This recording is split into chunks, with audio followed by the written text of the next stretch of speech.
Great teachers inspire, they persist, they celebrate, they love, they plan, they organize, they heal, they listen, they lead, they model, they differentiate, they forgive, they program, they question, they have professional development, they meet together, they learn, they write, they read, they care, they cry, they laugh, and they teach.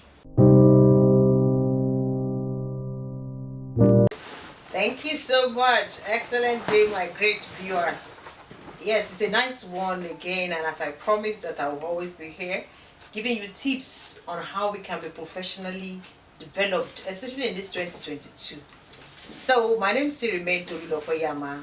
I'm the principal consultant of Jolly Growth Network and the director of education of Jolly Based Schools.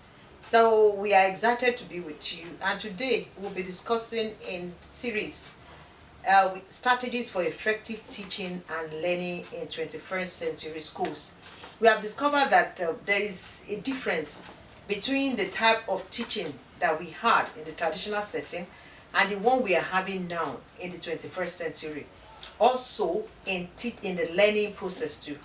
The way children learned before is quite different from how they learn now. So there is a need for us to bridge the gap between the old method and the new method, and these are the tips I'll be giving you today. So let's start by saying that there is something that we all need to know in this 21st century, and that is what I call no excuses mentality.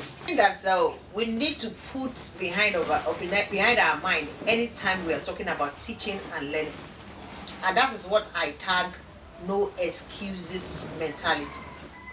That is no excuses mentality. This means that even if you believe that it should be the student's job to be engaged, you must accept that it is your job to engage them. So in the olden days, we used to have a lot of excuses. I could have been a better teacher if they pay me well. I could have been a better teacher if I have enough marker. I could have been a good teacher if they give me cardboard. You know all those things. You wait for the school to buy you a red pen. You wait for the school to get you a marker. You wait for the school to get you scissors. You wait for the school to get you cardboard and get you a lot of things for you to work. That is excuses mentality. But now we are saying there is no excuses. All we need to do is get your job done is what we are talking about. So what is the concept of teaching? Teaching is a whole complete social experience. That is, we cannot excuse a method of teaching from the society it is being operated. That is why when I hear people bringing a curriculum that is very outside of their setting to their setting, I laugh. Because the children in that vicinity need a training that will help them to survive in that vicinity. Like if I am teaching children now, for instance, how to survive in a snow environment, and these are children that have not seen snow before, what is the essence of that education? But when I teach them about concept that is real, it is very ideal for them. There are many things we can talk about teaching, but because we are just having a summary approach to what we are talking about. Another thing that we have to know is that teaching is a method of facilitating learning. That is, teaching is what you do to make people learn. So now what is learning? Learning is a change of behavior that is a result of an exposure to an experience. That is, there must be an experience before you can learn. Who is to provide that experience? It is the teacher that has the right or the duty to provide the experiences.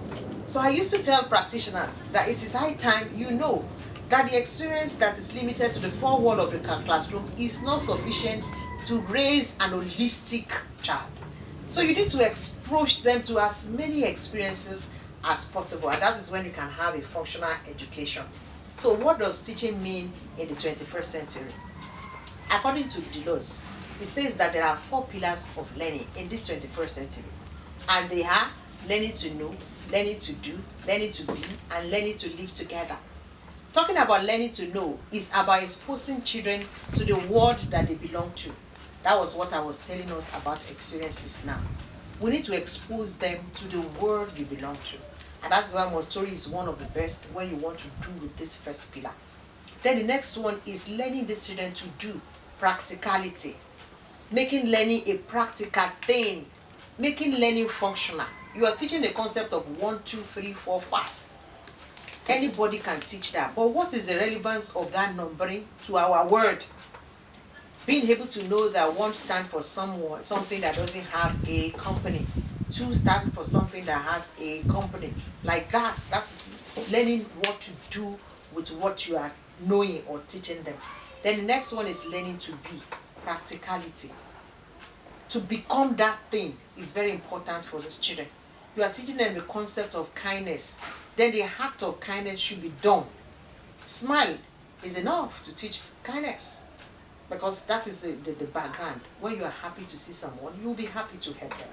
Then learning to live together is also very important to us in this era. So we must learn also how to live together, which is one of the pillars that we need to learn in the 21st century. So the next thing we want to quickly talk about is what do teachers do? Great teachers inspire. They persist. They celebrate. They love. They plan. They organize. They heal. They listen. They lead. They model. They differentiate. They forgive. They program. They question. They have professional development, like what we are doing now. They meet together. They learn. They write. They read. They care. They cry. They laugh. And they teach. So if I facilitate thinking, if I engage minds, if I listen to questions, if I encourage risk, if I support struggle, if I cultivate dreams, and I learn every day, what am I?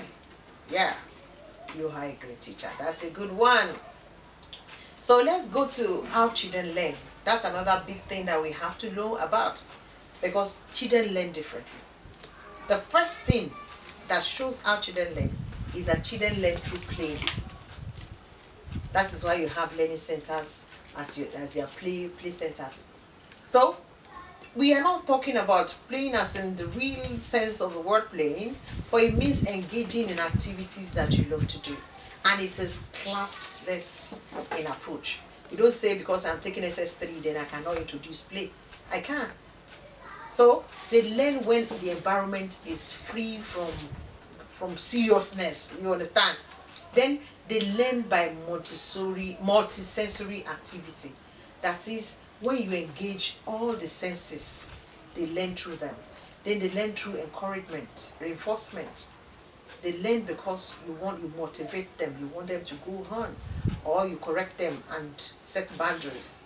Then they learn through language, and that is why we have been hammering on it, that vocabulary development is very important in all subjects, even in mathematics.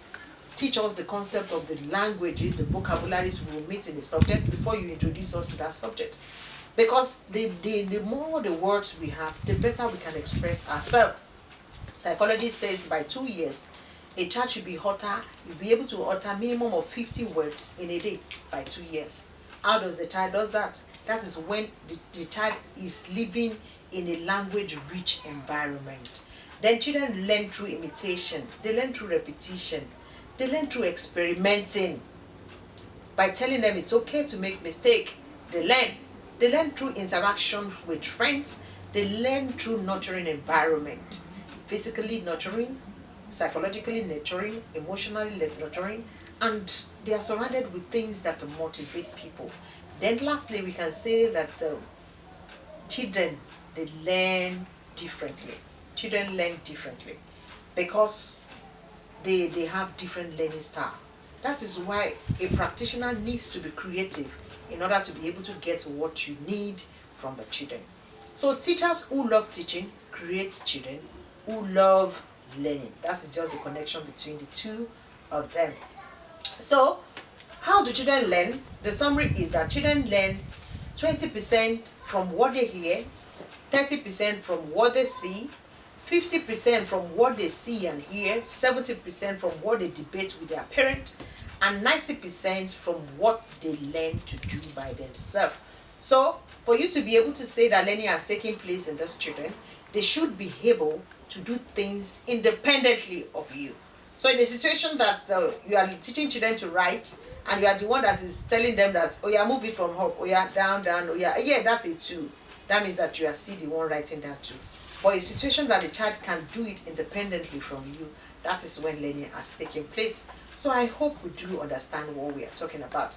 So let's continue from there and take the last part of this series, and that is, what are the things that we can use to build learning capacity in children? So I've divided them into 2. I've divided them into the builders and the barriers. Barriers are what you as a practitioner will have to stop doing to make the children learn. Number 1 is, stop assuming in ways that limit. Stop assuming in ways that limit. That is, you know that a child, it's 5 years and may not be able to do a particular things. So you have concluded in your mind that you will not even extend that lesson to that area because you have already assumed they can't do it. No. But what should you do to build them? Build them through dialogue. Oh, you're just 5 years and ordinarily I don't think you can do this. Or do you think we should try it? Then the child will say, let me try.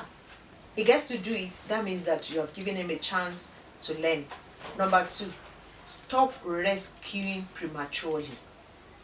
That is, coming to the head of the children when it is not time or they have not really learned their lesson. It stops them from learning. So what should you do? You teach them to explore. Let them go ahead and check it. Just make sure the environment is safe for them. Number 3, stop directing. When you direct, you act like a god. You don't give them chances. But what should you do? You encourage them and invite them to do things. Those won't build them up. So let me give you an instance. It's break time now and you want everybody to go out from the class. And the next thing is that everybody out.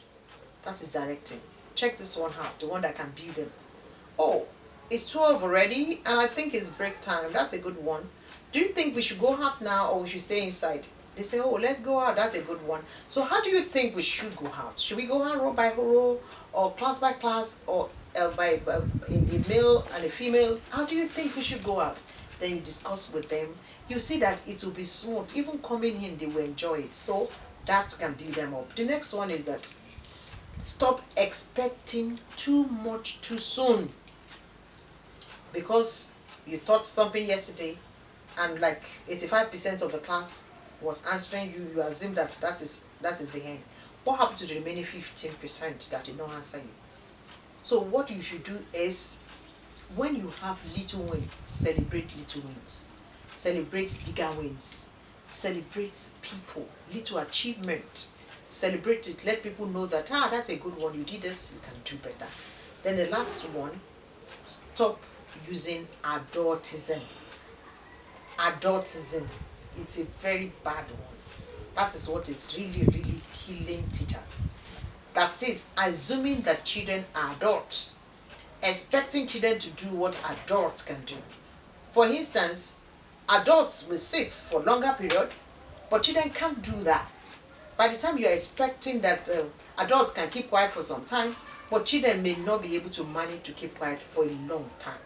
So by the time you expect a 3-year not to stand up, and you are like, if you stand up from there, I will beat you.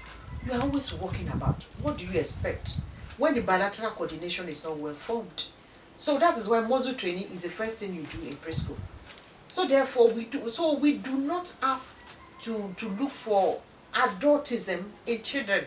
Children are children, adults are adults. So we should get that straight. So the builder in that area is to learn to respect children for what they are. Children are children. Let us give them space to the children they are. So that way, it will be better for all of us. So in conclusion, what we are saying is that it is not what you do for the children that matter, but what you have taught them to do for themselves. And that is what will make them successful human beings. So I do wish all of us a great teaching experience and also learning experience anyway. So I still remain yours and faithful one, That is Tolulope Yamah. And as Jolly Ed Growth Network, you can join us on our Facebook page. What we do is we build capacity. We generate positive energy that leads to accelerated growth. We don't believe in wasting of time, wasting of resources, wasting of human being, and even wasting of destinies. Many people, they do try and error in teaching, but we have learned for over close to 30 years of how to effectively teach with 21st century teaching skills and also teach children to learn in the 21st century way. So we do expect comment and reaction from you, and we expect that you have a great new year. Happy 2022. May it be prosperous for all of us. Amen. Thank you.